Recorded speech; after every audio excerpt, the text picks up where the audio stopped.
오늘 본문 말씀을 다시 한번 제가 봉독을 하겠습니다. 사도행전 18장 18절서부터 23절까지의 말씀, 우리에게 주시는 말씀. 바울은 더 여러 날 유하다가 형제들을 작별하고 배 타고 수리아로 떠나갈새 브리스길라와 아굴라도 함께 하더라. 바울이 일찍 서원이 있으므로 갱그리아에서 머리를 깎았더라. 에베소에 와서 저희를 거기 머물러 두고 자기는 회당에 들어가서 유대인들과 변론하니 여러 사람이 더 오래 있기를 청하되 허락지 아니하고 작별하여 가로되 만일 하나님의 뜻이면 너에게 돌아오리라 하고 배를 타고 에베소를 떠나 가이사라에 상륙하여 올라가 교회의 안부를 물은 후에 안디오로 내려가서 얼마 있다가 떠나 갈라디아와 브리기아 땅을 차례로 다니며 모든 지자들을 굳게 하니라.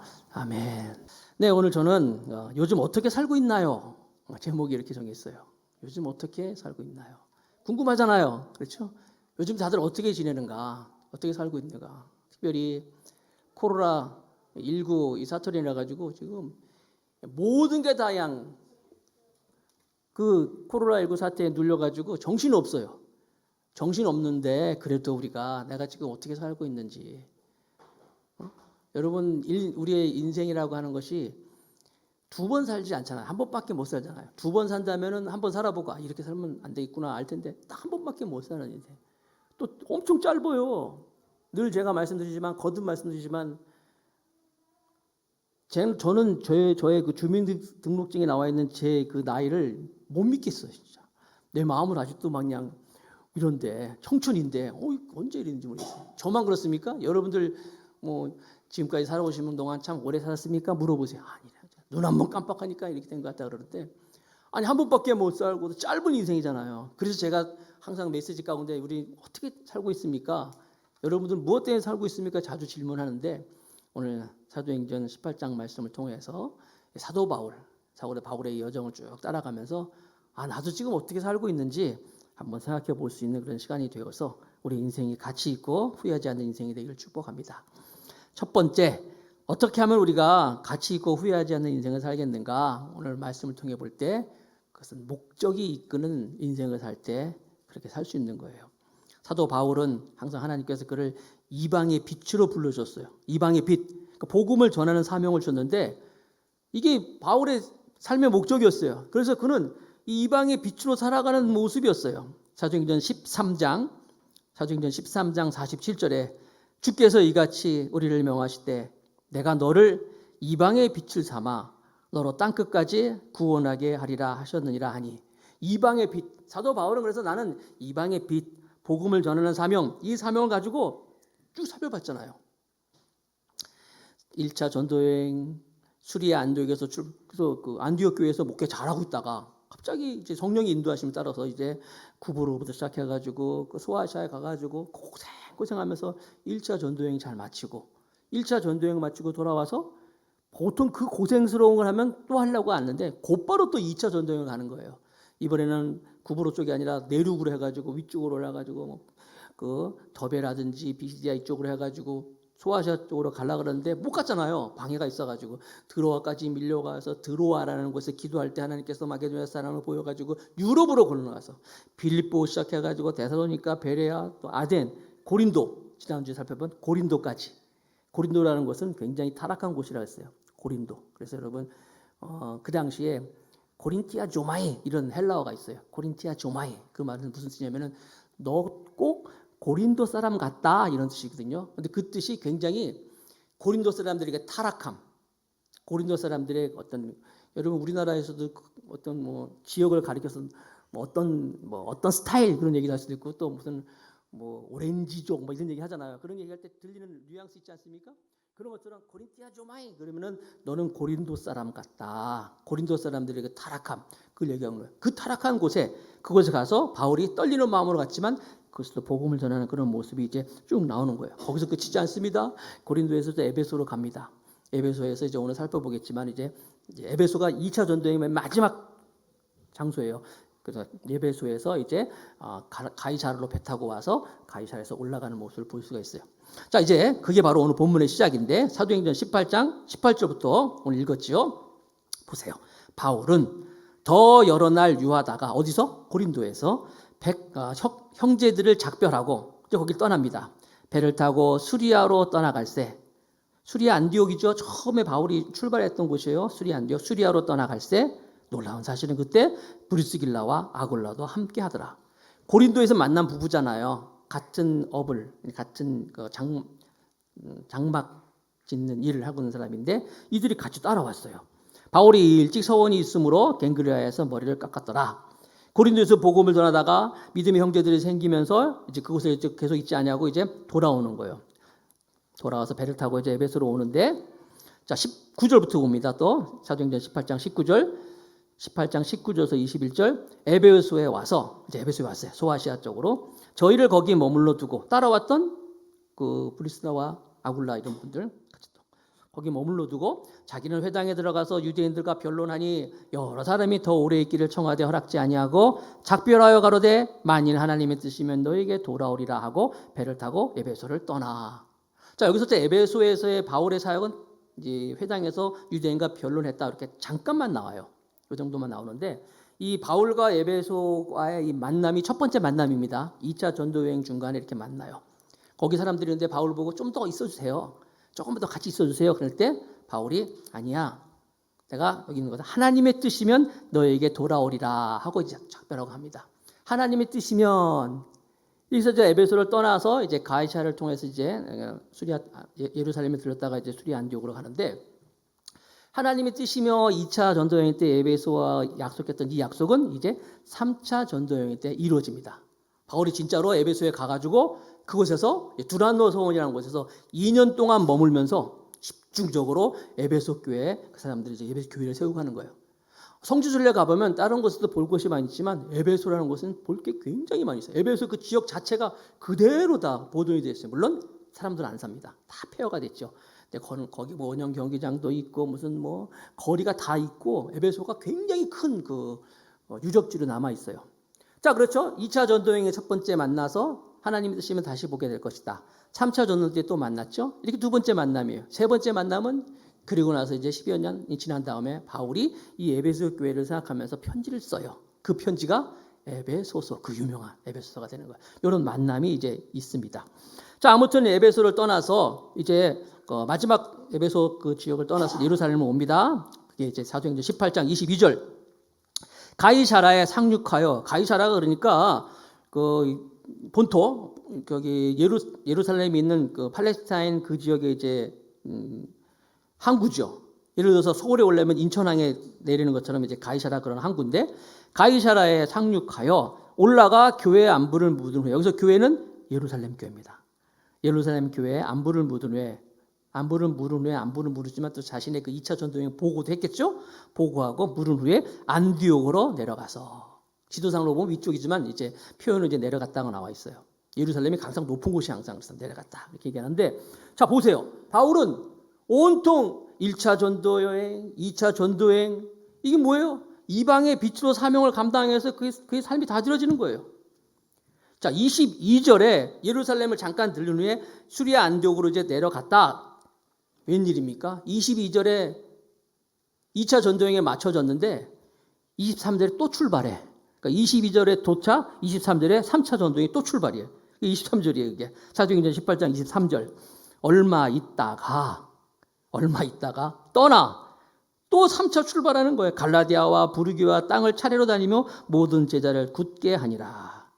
바울은 뭐예요? 그러니까 진짜 이방의 빛으로서 이 복음을 전하는 이 목적, 이게 그의 삶의 전부였어요. 목적이 이끄는 삶이었어요. 이방의 빛으로 살아가는 거예요. 이렇게 목적이 분명한 사람이니까 어려움이 문제가 아니에요. 이런 목적이 분명하니까 이 바울은 항상 그의 마음속에 열정이 있어서 사는데 지루함이 없어요. 따분하지 않은 거예요. 분명히 목적이 있으니까 목적하게 달려가니까. 여러분 예를 들어서 올림픽을 앞두고 올림픽 금메달을 목적을 두고 그 훈련하는 그 선수들 대충 합니까? 얼마나 열심을 다해요. 그 선수들이 뭐 놀 시간이 있습니까? 심심할 시간 없잖아요. 그냥 나가잖아요. 마치 바울은 이렇게 경주자처럼 목적을 향해서 살아가고 있는 거예요. 사랑하는 성도 여러분, 우리가 지금 뭐 살아가면서 정신이 없어요. 그렇지만 항상 우리도 내가 지금 왜 살아가는가? 나는 무엇 때문에 살아가는가? 무엇보다도 내가 무엇 때문에 살아가느냐 보도 나를 허락하신 하나님을 생각하시기 바랍니다. 하나님이 나를 왜 이 땅에 허락하셨지? 내가 무엇 때문에 하나님이 내게 이 삶을 허락하셨는가 기억하면서 살아갈 수 있는 우리 모두가 되길 축복하겠습니다. 잠언 16장 4절 말씀에 보면은 여호와께서 모든 것을 자기의 목적대로 지으셨나니, 무슨 말이에요? 이게 이제 쉬운 성경인데, 하나님이 우리를 이 땅에 허락하시고 우리를 생을 허락하실 때는요, 아무렇게나 대충 이게 아니에요. 다 목적이 있었고 하나님의 뜻이 있어서 우리를 이 땅에 허락하셨다는 사실을 믿으시기 바랍니다. 하나님의 그래서 다 다르게 다른 모습으로 우리를 이 땅에 허락하셨잖아요. 똑같이 안 만들고 다 다르게 하나님의 목적과 하나님의 뜻이셔서. 그래서 어떤 사람은요, 산수, 수학을 좋아하는 사람이 있어요. 숫자 막 계산하고 이런 분들. 그런 분들은 참 제가 보기에도 신기해요. 막 숫자만 보면 계산 쭉쭉 뜨더라고요. 저 같은 경우는 이 단위가 세 단위만, 이게 숫자가 3개만 넘어가면 계산이 안 돼요, 잘. 그런데 어떤 사람은 숫자를 그렇지만 저는 숫자는 잘 못 세지만 음악을 좋아해요. 음악 좋아하고 듣기도 좋아하고 하기도 좋아하고. 어떤 사람은 사람 앞에 쓰기를 좋아하는 사람이 있어요. 그 디스크라고 그 기질 조사하는 거 보면요, 그런 기질의 사람들이 있어요. 앞에 나서기 좋아하는 사람, 말 막 하기 좋아하는 사람. 어떤 사람은 앞에 나가는 것이 죽어도 싫은 사람이 있어요. 그냥 뒤에서 알아서 다 할 테니까 제발 나 좀 앞에 나가게 하지 마세요. 그런 사람이 있어요. 다 다른 거예요. 기계를 막 좋아하는 사람이 있어요. 기계. 새로운 것만 나오면 막, 그렇잖아요. 얼리 어댑터 그래가지고 새로운 거 나오면 막 보고 싶다. 어떤 사람은 기계치, 그러니까 이 스마트폰도 받은 그대로 쓰는 사람이 있어. 그러니까 기계는 스마트한데 삶은 전혀 스마트하지가 않아. 그냥 받은 그대로 쓰고 있어요. 그럼 이게 얼마나 대단한 기계인데. 다 달라요.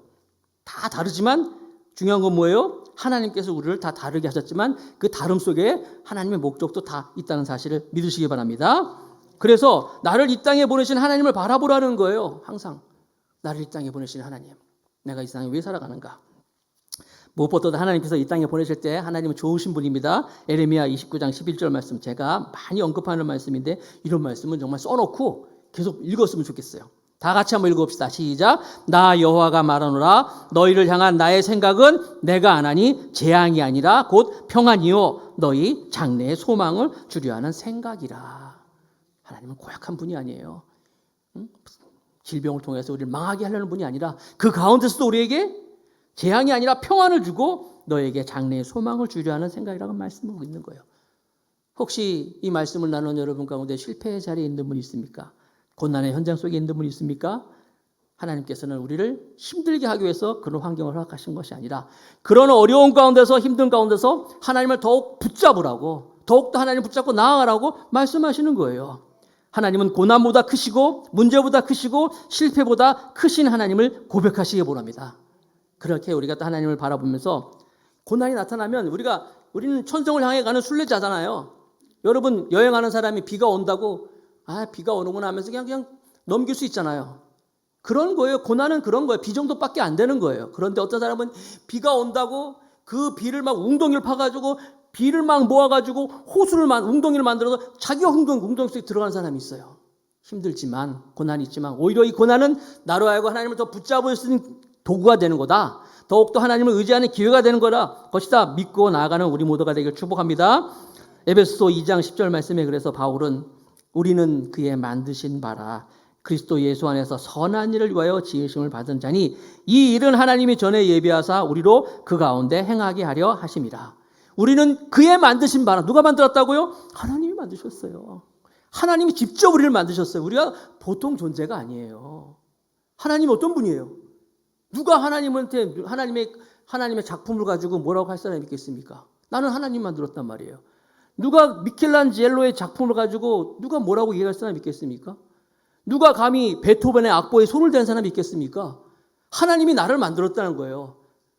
하나님이 나를 만들었구나. 이런 마음을 가지고 하나님의 그 생각과 뜻을 헤아리면서 하나님의 목적을 빨리 찾고 많이 개발하고 그래서 하나님의 뜻대로 살아갈 수 있는 우리 모두가 되길 축복합니다. 바울은 그래서 이방의 빛으로 나를 창조했어. 나를 목적으로 주셨어. 그 목적을 향해서 계속 나아가고 있는 거예요. 비범함과 평범함의 차이는 바로 목적이 있느냐 없느냐 차이라는 거예요. 목적이 있는 사람은, 목적이 있는 인생을 사는 사람은 역경도 맞지 못하고 감옥도 가둘 수 없고 죽음도 막을 수 없는 거예요. 현명한 어부는 바람이 자기가 원하는 방향으로 불기만을 기다리지 않습니다. 현명한 어부는 맞바람이라나 자기한테 오는 바람이 있다 할지라도 그걸 가지고 그냥 앞으로 전진하는 게 현명한 어부예요. 지금 어렵고 힘들지만 그래도 날 향하신 하나님의 뜻을 생각하면서 하나님의 목적을 향하여 살아가는 귀한 성도가 되길 축복합니다. 두 번째로 우리는 어떻게 살아가고 있습니까? 짧게 한 번밖에 안 사는 이 인생 어떻게 하면 살 수 있느냐? 행복이 이끄는 인생. 행복이 이끄는 인생을 살 때 가치 있는 인생, 후회하지 않는 인생이 될 수 있을 거예요. 바울이 고린도에 도착해가지고 많이 힘들었잖아요. 처음에 아덴에서 실패하고 나서 고린도에 왔을 때 그게 이제 그 고린도에서도 보면은 내가 두렵고 떨렸다 말씀했잖아요. 그때 그에게 힘이 됐던 게 뭐예요? 브리스길라와 아굴라는 좋은 영적인 가족을 만났어요. 그리고 그 헤어졌던 디모데와 또 신라 이 사람들도 찾아오고 그들로 인해서 그 힘을 얻고 힘을 다해서 복음을 전하였다라는 것을 볼 수가 있잖아요. 행복한 인생은 뭐예요, 여러분? 그러니까 같이 함께 더불어서 사는 것이 행복한 인생이라는 사실이에요. 자기 혼자서 행복한 사람 별로 없어요. 우리는 사회적인 존재이기 때문에 항상 사람들과 어울릴 때. 사도행전 18장 18절 말씀해 보니까 바울은 더 여러 날 유하다가 형제들을 작별하고 여러 날을 형제들과 이제 유하는 거예요. 그러다가 이제 유하다가 같이 있다가 작별하고 배 타고 수리아로 떠나갈새 브리스길라와 아굴라도 함께 하더라. 그 함께 있던 이 즐거움이 얼마나 컸으면은 브리스길라와 아굴라 장사하는 사람들이었어요. 물질적인 것에 관심이 많은 분들이었지만 다 내려놓고 나도 같이 바울 선생님과 같이 가겠습니다. 함께하는 기쁨이 있기 때문에 그런 거예요, 여러분. 자, 여러분, 목적이 있는 인생 분명해요. 목적이 있는 인생을 살아야 되는데 그 목적이 있는 인생 너무나 목적을 하다 보면 자칫하면요 그 목적이 야망이 될 수 있어요. 야망은 뭐예요? 목적을 이루기 위해서 가진 그 자기의 생각과 뜻이 너무 커가지고 이 야망은요 자칫하면은 다른 사람들 다치게 할 수 있어요. 그래서 중요한 것은 뭐냐면 잊지 말아야 할 것은 목적이 있는 인생이 중요하지만 그 과정에서 주변의 사람들을 소중히 여기는 거예요. 같이 가면 소중히 여기는 거예요. 요즘 우리가 힘든 이유가 뭐예요? 신앙생활 하면서 믿음 생활 하면서 성도들하고 같이 못하잖아요. 이런 어떤 안타까움이 있잖아요. 그래서 마치 예배도 못 드리고 하니까 하나님한테도 내가 버림받은 것 같고 느낌이 사람들도 못 만나고 하는데 더욱더 소중하잖아요. 그래요. 이것이 바로 우리에게 주는 하나님의 생각이라는 거예요. 행복은 사람과의 만남 속에서 이루어질 수 있는 거예요. 더욱더 만남이 귀한 거예요. 그래서 비록 우리가 사람들을 자주 보지 못하지만 또 그런 하나님의 그 영적인 가족 또 믿음의 가족을 생각하면서 또 연락도 하고 또 함께하고 귀히 여기면서 또 무엇보다도 겸손한 마음을 가지고 서로 위할 수 있는 그런 우리 모두가 되길 축복하겠습니다. 이게 친밀함이 그런 거 아니에요? 제가 이제 가끔 옛날에 그 친구들, 특별히 그 초등학교 때 친구들, 학창 시절 친구들 만나면요, 그냥 순식간에 그 친구들 그 많은 시간들이 있는데 그 학창 시절 때 친구들을 만나면 시간 여행을 한 것처럼 순식간에 그때로 돌아가요. 그러면 그때 만나면요, 그 친구들 만나면 그냥 뭐 대단한 거 안 먹어도 돼요. 그냥 형편없는 것이 있어도 같이 막 만나고 막 하이파이브도 하고 서로 껴안고 또 이야기도 하고 사진도 찍고 막 시간 가는 줄 몰라 정말 그 친구들을 만나면. 그래서 밤새고도 놀 수 있을 것 같아. 밤새면 또 혼나잖아요. 그래서 오고 그러는데 그런 만남이 있어요. 근데 반면에 이제 목사님들을 만납니다. 요즘에 주변에 목사님들. 목사님들 만나면요, 좋은 거 먹어요. 음식도 훌륭한 거 먹고 또 아주 예의도 바라요. 아주 정중하게. 그리고 아주 점잖게 이렇게 합니다. 근데 뭔가 힘들어. 그래서 그냥 빨리 갔으면 좋겠어. 여러분, 그러니까 이 친밀함이라는 것은 좋은 음식이 먹는다고 뭐 정중하게 예의 바르게 여기에 있는 게 아니에요. 마음 터놓고 진짜 얘기하고 힘든 거 얘기하고 막 욕도 하고 막 서로 이게 친밀함이에요. 나는 여러분 우리 교회가 이런 친밀함이 이런 어떤 그 친근감이 가득한 공동체가 되기를 꿈꿉니다. 그래서 우리 조별도 모이고 같이 좀 얘기도 하고 그래야 되는데 많이 아쉽지만 그래도 여러분 꿈꾸면서 주변에 있는 사람들 힘드니까 그들의 소중함을 더욱더 깨달으면서 행복이 이끄는 그런 인생을 살아갈 수 있는 우리 모두가 되길 축복합니다. 자, 세 번째, 바울도 그런 교제를 통하여서 이제 행복이 이끄는 인생을 살았는데, 세 번째, 한 번밖에 살지 않는 이 짧은 인생을 어떻게 가치 있게 살 수 있는가?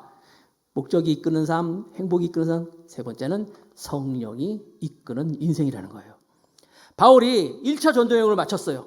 그리고 곧바로 2차 전도여행 갑니다. 그리고 오늘 말씀해 보니까 23절부터 또 3차 전도여행을 바로 떠나는데, 3차 전도여행을 하면서 에베소에 왔어요. 진짜 약속대로 와서는 에베소 사람들 만나면서 이야기가 전개되는데, 19장 1절이에요. 이제 19장으로 넘어갑니다.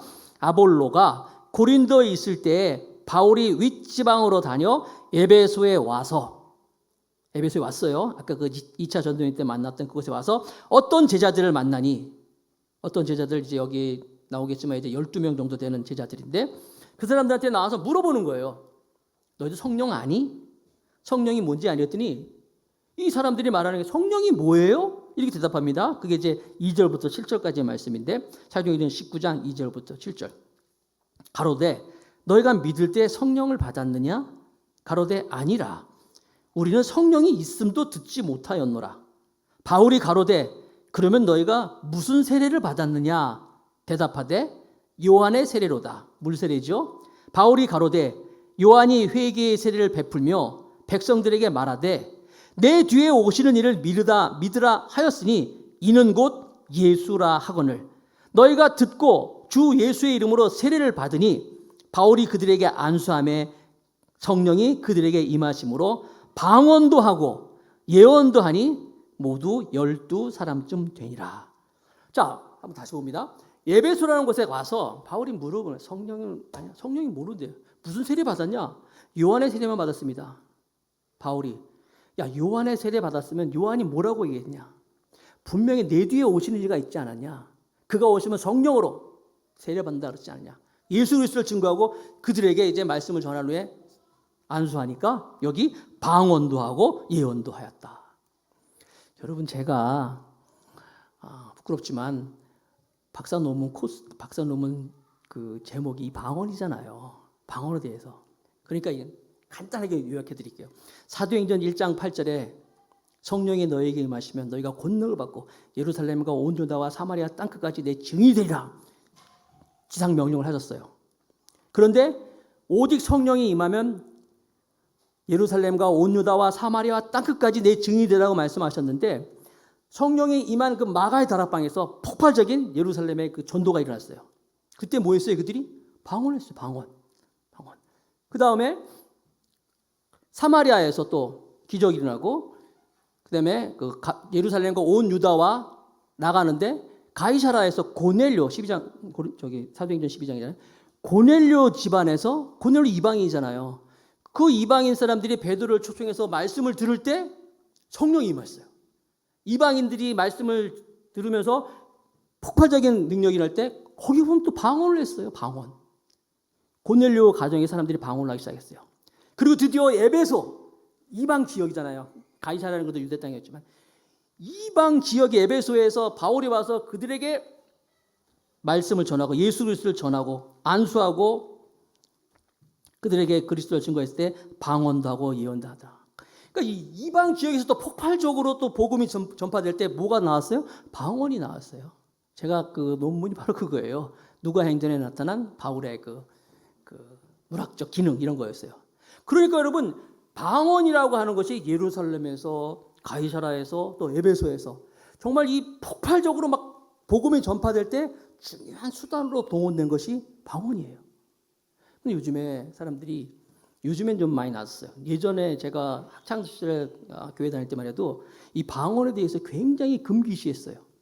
저는 순복음 출신입니다. 우리 교회가 교단은 독립교단이지만 그래도 제가 목사님이 어디 출신이라고요? 순복음 출신이에요. 오순절 계통이에요. 제가 학교 다닐 때는요, 너 순복음 교회 다니지? 너네 방언한다며? 너 이단이야. 이런 소리 들었어요. 요즘에는 방언한다고 이단 소리 안 듣습니다. 제가 학교 다닐 때만 해도 이단 소리 들었어요. 왜? 이유는 방언한다고. 지금은 아무도 안 그래요. 방언. 사람들이 장로교 쪽에서 그런 소리를 많이 했는데 장로교 목사님들 요즘 보면요, 굉장히 방언에 대해서 호의적으로 또 폭발적으로 교회가 부흥하는 교회들은요, 방언, 성령 자역을 굉장히 강조하는 교회들이 많이 있어요. 제가 서울신학대학에서 논문을 이제 썼는데 거기 성결교회예요. 성결교회 안에서도 이 방언에 대해서 논문이 없어요. 제가 그래서 우리 지도하신 목사님도 목사님 이 논문이 이제 많은 분들에게도 도움이 될 겁니다. 이렇게 많이 격려를 해주셨는데 여러분 성령 하나님은 이 시간에도 함께 하십니다. 살아계십니다. 그리고 방언 기도 혹시 여러분 방언 못 하시는 분 있으면 방언은 선물이에요. 하나님 주신 선물이거든요. 사모하세요. 주셔요. 그러고 여러분 그래서 방언을 딱 받으면요. 방언 받은 사람의 그 마음은 방언 받은 사람만 알아. 아무리 설명해도 몰라. 그러나 방언을 딱 받은 사람은요. 말로 표현할 수 없어요. 정말 막 계속 기도만 하고 싶어요. 아세요 여러분? 계속 기도만 하고 싶다니까요. 막 그 계속 하고 싶은 거예요. 막 그 방언 기도 계속 하고 싶어요. 그래서 막 1시간도 하고 2시간도 막 하는 거예요. 그 전에 어떤 분이 한 분 있는데 신앙생활 잘하는 분인데 여성인데 교회 생활 열심히 했어요. 신앙생활 잘하고. 근데 이분이 남편이 있는데 남편은 깍두기야. 깍두기 아세요 여러분? 그냥 따라다니는 남편은 그냥 부인 따라다니는 말은 잘 듣고 착해요. 근데 이 부인이 신앙생활 열심히 하면서 하나님 나 방언 주세요. 나도 방언 사모합니다. 열심히 기도했는데 방언을 못 받은 거예요. 근데 어느 날 이제 그 기도원에 가셔서 이제 방언을 받기 위해서 기도원에 가가지고 열심히 기도했대요. 근데 남편 깍두기 따라갔지 뭐. 가가지고 옆에 앉아서 이제 따라가고 했는데 열심히 하나님 방언 주세요 기도했는데 웬걸 방언이 이분은 방언을 못 받고 옆에 깍두기 남편이 방언을 한 거야. 그래서 이분이 하나님 어떻게 된 거냐고. 내가 방언을 사모했는데 이 남편이 방언을 하면 어떻게 된 거냐고 막 그랬어요. 나중에 알고 봤더니 이 남편이 너무 순진해. 깍두기니까 남편이 부인이 가라면 가고 오래 몰고 따라오고 했었는데 교회도 따라온 거야. 집회도 따라온 거야. 앉은 거야. 앉아가지고 그냥 강사님이 얘기하는 대로 말씀도 그대로 다 받아들이고 하라는 대로 다 하고 그대로 기도했더니 겸손하게 나아갔더니 방언이 남편에게 방언이 임했다는 거예요. 방언은 선물이에요 여러분. 선물 아세요? 선물은 주는 사람 마음입니다. 물론 사모하면 주는데 그래서 여러분 사모하면 받지만 하나님께 달려있는 거예요. 방언 못 받아서 방언 못하니까 천국 못 간다. 이건 또 아니에요 여러분. 너무 또 그 오순절 계통에 또 어떤 분들은 방언이 최고로 막 그래서 뭐든지 방언 그러는데 방언은 선물이에요. 은사예요. 줄 수 있고 받을 수도 있고 못 받을 수 있는 거예요. 그러나 하나님은 자녀에게 좋은 것을 주시지 않겠다고 말씀하셨잖아요. 또 예언 여기 말씀하고 있잖아요. 여러분 바울은요 고린도서 14장 18절에 보니까 바울이 자신을 이렇게 얘기했어요. 내가 너희 모든 사람보다 방언을 더 말함으로 하나님께 감사하노라. 바울은 이런 사람이었어요. 바울은 누구보다도 방언을 더 말했다고 표현하고 있어요. 옛날에는요 방언은 무식한 사람이 하는 것, 뭐 그런 사람들이 하는 것, 뭐 아줌마들이나 뭐 이렇게 뭐 막 안 좋게 이렇게 방언을 얘기했어요. 바울이 얼마나 똑똑한 사람이에요. 바울이 얼마나 지적인 사람이에요. 바울이 얼마나 이 논리적인 사람이에요. 근데 그는 나는 누구보다 더 방언을 많이 했다 그랬어요. 방언이 이런 거예요. 사모하시기 바랍니다. 고린도전서 14장 5절 말씀에 나는 너희가 다 방언 말하기를 원한다. 바울이 얘기해요. 그러면서 또 특별히 예언하기를 원하노라. 또 예언도 해라. 방언과 예언이죠. 고린도서 14장 39절에 그런즉 내 형제들아 예언하기를 사모하며 방언 말하기를 금하지 말라. 예언이 뭐예요 여러분? 또 예언이라면 또 여러분 오해하시죠. 예언 뭐 이렇게 뭐 앞에 있어야 할, 물론 예언이라는 것이 미리 있을 앞에 다가올 것을 미리 얘기할 수 있는 거 예언이라고 그러는데 성경에서 얘기하는 예자는요 아시겠지만은 이 예자는 예금할 때 예자예요. 예금이 뭐예요? 예금 돈을 맡겨놓는다가 예금이잖아요. 예언은 뭐예요? 그러니까 말씀을 맡겨두는 거예요. 말씀을 갖는 거예요. 예언은 뭐예요? 하나님 말씀이에요. 너희 모두가 예언하기를 원한다 그랬잖아요. 방언은 말하기를 원한다 그랬잖아요. 말씀을 받는 거예요. 여러분 우리가 이 말씀을 사모하고 빨리 우리 그래서 정말 성경 공부했으면 좋겠어요. 그냥 빨리 그렇죠? 아멘. 빨리 그냥 성경 공부했으면 좋겠어요. 우리 오후에 얼마나 재밌었어요 우리. 맥잡기 얼마나 재밌었는데 지금 못 하고 있는데 빨리 하기를 축복합니다. 말씀을 받는 거예요. 예언. 그리고 방언을 말하는 것. 다 뭐예요? 영적인 세계예요. 영적인 세계가 있어요, 여러분. 하나님의 세계는 눈에 보이는 것뿐만 아니라 이처럼 예언과 방언, 하나님의 영적인 세계가 있습니다. 방언하는 사람이 어떤 분은 방언을 처음에 했는데 자기가 막 하면서 이게 무슨 말인지 모르겠더라는 거예요. 무섭더라는 거지. 이게 뭐지? 내가 알아듣지 못하는 말인데 그만할까? 그러다가도 하나님이 주셨기 때문에 조금만 하다가 그치자. 조금만 더 하자. 모르는 말이지만 조금만 더 하자 하면서 방언을 계속 했대요. 기도했대요. 조금 더 하고 조금 더 하고 했대요. 그런데 어느 날 이게 눈이 열리더라는 거예요. 영적인 눈이 열리더라는 것이지. 그래가지고 뭐 헛된 것, 헛되지 않은 것이 보여지고 아무리 그 사람이 돈이 많고 밍크 코트를 입고 좋은 차를 타고 막 그래도 그가 예수를 안 믿었을 때 막 불쌍해 보이더라는 거예요. 국률한 마음이 드더라는 거예요. 그러니까 여러분 이 방언이라는 것이 예언이라는 것, 하나님 말씀을 갖고 말씀을 사모하고 방언을 하면 우리가 점점 더 어떤 사람? 영적인 사람이 돼가는 거예요. 이게 다 성령이 하시는 일이기 때문에 내 삶이 성령 충만은 항상 말씀드리지만 내가 삶의 주인이 아니라 성령님이 내 삶의 주인이 되는 거잖아요. 성령님이 내 삶의 주인이 되기 때문에 성령님의 눈으로 다 보게 되고 성령님의 눈으로 세상을 생각할 수 있다는 거예요. 이게 바로 성령이 이끄는 삶이라는 거예요. 우리가 가치 있는 인생, 정말 후회하지 인생을 살려면 목적이 분명한 인생을 살아야 되고 행복한 인생 더불어 함께 할 수 있는 그리고 이 성령이 이끄는 인생을 살 수 있어야 돼요. 계속 말씀을 봅니다. 사도행전 19장 8절 10절 말씀 보니까 바울이 회당에 들어가 석 달 동안을 담대히 하나님 나라에 대해서 강론하며 권면하되 어떤 사람들은 마음이 굳어 순종치 않고 무리 앞에서 이 도를 비방하거늘 바울이 그들을 떠나 제자들을 따로 세우고 두란노 서원에서 날마다 강론하며 이같이 2해 동안 아까 제가 말씀드린 것처럼 에베소에서 2년 동안 2해 동안 하매 아시아에 사는 유대인이나 헬라인이 다 주의 말씀을 듣더라. 이렇게 말씀을 듣고 너희가 믿을 때 성령을 받았느냐? 성령을 강조하고 그들이 성령 충만했을 때 사도행전 19장 11절 12절 말씀에 하나님이 바울의 손으로 희한한 능을 행하게 하시니 심지어 사람들이 바울의 몸에서 손수건이나 앞치마를 가져다가 병든 사람에게 얹으면 그 병이 떠나고 악귀도 나가더라. 이런 놀라운 영적인 하나님의 일들이 막 일어나는 거예요. 그래서 우리는 항상 교회 안에서 이 말씀과 성령의 균형을 잘 이룰 수 있어야 돼요. 말씀만 너무 강조하고 예전에 그 모 교단처럼 성령의 역사는 없어. 방언은 그친 거야 막 이러다 보면 너무 건조해요. 아무런 능력도 나타나지 않아요.